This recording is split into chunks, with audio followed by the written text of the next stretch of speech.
The Joint Health Sector Union, JOHESU, says it will begin an indefinite strike at midnight. As a matter of fact, it seems that strike has actually already begun, while the body says its members nationwide will withdraw their services from all federal health institutions.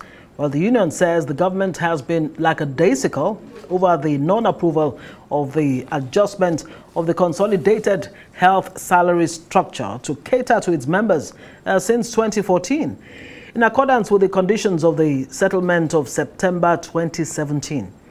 Well, the vice president of the union says JOHESU is demanding equity and non-discrimination amongst all health workers in Nigeria.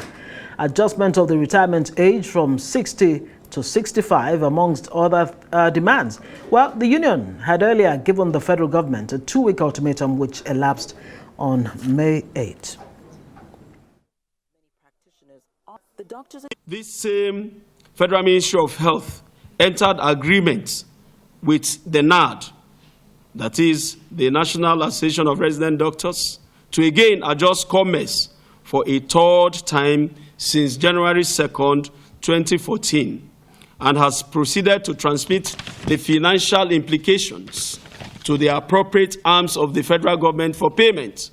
For the records, it is actually the Federal Ministry of Health and the partners and its partners in NME that distorted the relativity in the COMES and the COMES scales, which was established in 2009 when both salary scales were instituted. I therefore declare the indefinite strike action, and it commences today. The National Vice President of Joint Health Sector Unions, Dr. Obin Chimela, joins us now in the studio. That was you there, and you're here now, and many Nigerians perhaps first will be a little bit angry with you. What's it saying? You're down in tools.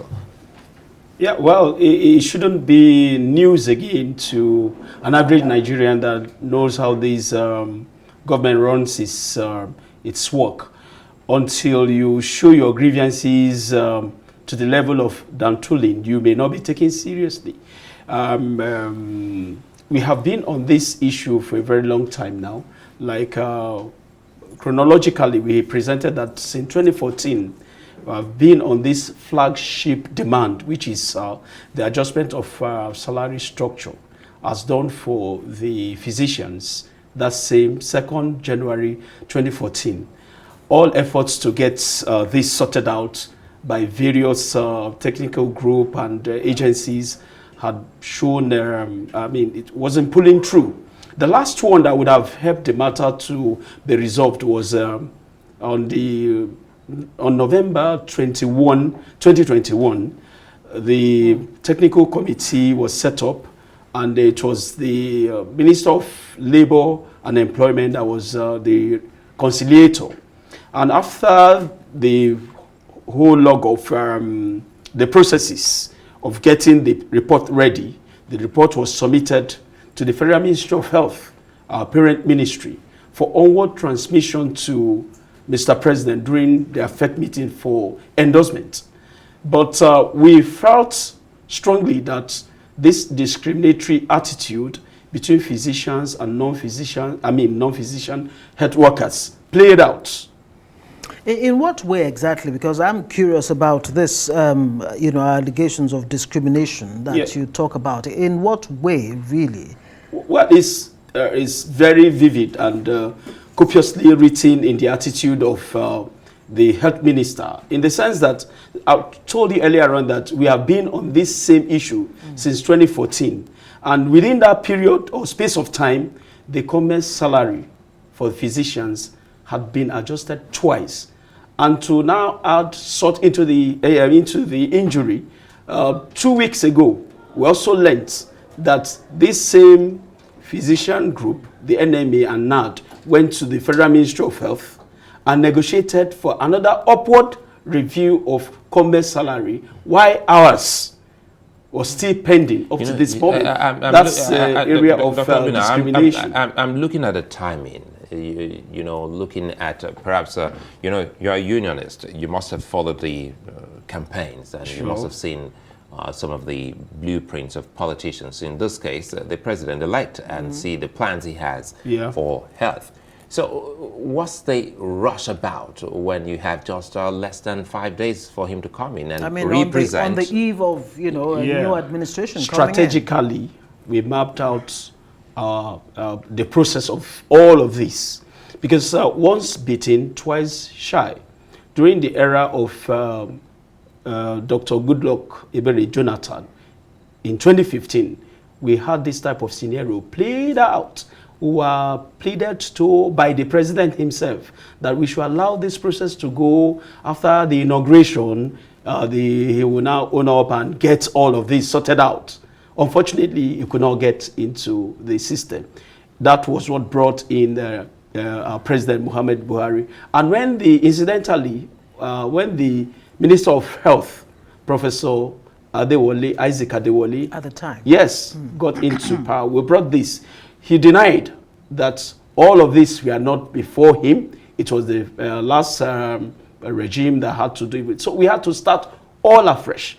So now the storyline on this is that we want this process to appear to the incoming president that we are not an opposition to him, because this strike action started now that PMB is still the president, okay? And let it snowball into his own tenure, so that he is going to inherit it and also see it, because he's a passionate person.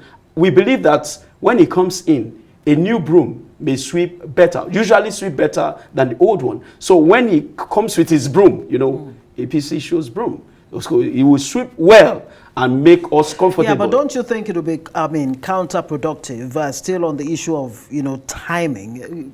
Would it not put the incoming administration in, some kind of tense situation? Yeah, a tense start. Look, I'd like you to address that. And also, one of the things you're demanding for here is the speedy implementation of the increase in retirement age from 60 to 65 years and 70 years for consultants in the health profession. Industry, why? No, we'll take demand? that. Yes. The first one, you see, logically, the technical report is ready. The recommendations are good. And what we feel is that since the incumbent president has said that he will still be in office until May 29, he still have avalanche and time to really do that, because it's just he signing that into law and it goes. So he still has that opportunity to address this matter as a parting gift to the health workers. So A or B, it's good for anyone. Now, you said it may serve as if it's a pressure to the incoming government. Since the blueprint of one of the cardinal points that Asiwaju, His Excellency Asiwaju Bola Tinubu indicated in his blueprint is making sure that remuneration of workers, their welfareism, will be taken care of. So if he meets this same scenario on ground, we will believe that he's going to go headlong to settling it before it to snowball into some other crisis. You understand? So it's well planned. He will not see it as a pressure, because that is also part of the problems he's coming to solve. So this strike, it didn't address the issue of the age. Yes. Okay, let me just paint a little scenario on why we are insisting on that. During the advent of COVID-19, the pandemic, when the upsurge was high, we were depleted. The health workers or health professionals, we didn't have enough hand. It was the retired healthcare professionals that were called back from their retirement position to come and assuage the upsurge, and they did it perfectly. Then secondly, in this era of Japa-ism or Japa syndrome, you realize that it is the most experienced professional members of our group that are living in their hundreds, now leaving the young ones who are just green in the system. So at this age, 60 and 65, you may not likely want to jet out of the country, you'll be in here. And these new graduates or officers, they need tutelage, they need to be guided. With your wealth of experience, right, you confer it on them. Points made. Quickly here, so that Nigerians will be well informed. Sorry to cut you there. What areas is this strike affecting within the health sector? Well, you know, it's just like saying when you remove the physicians and recently the nurses, every other healthcare professional in the system is involved. Just that means name some of them. For instance, physiotherapists, pharmacists, medical lab scientists, dietitians, optometrists, dental therapists, dental technologists, okay, radiographers, medical physicists. Then you now come to the administrative end, all accountants, all admin directors, and all those who work in establishments. All of them will be involved. Okay. So it's like a total shutdown of the system.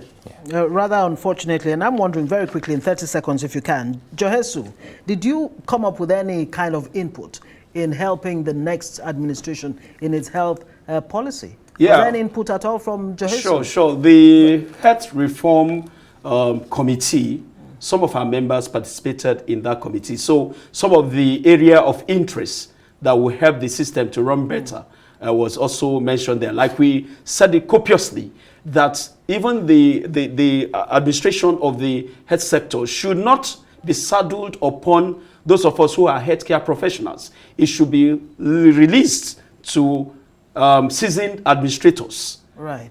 You understand? Okay, thank you so much. We'll have to leave it there. Joint Health Workers Union, Johesu, that's the umbrella body of health workers in Nigeria, as they start an indefinite strike, having given government a 15-day ultimatum. Dr. Ogbonna, thank you so much for joining us.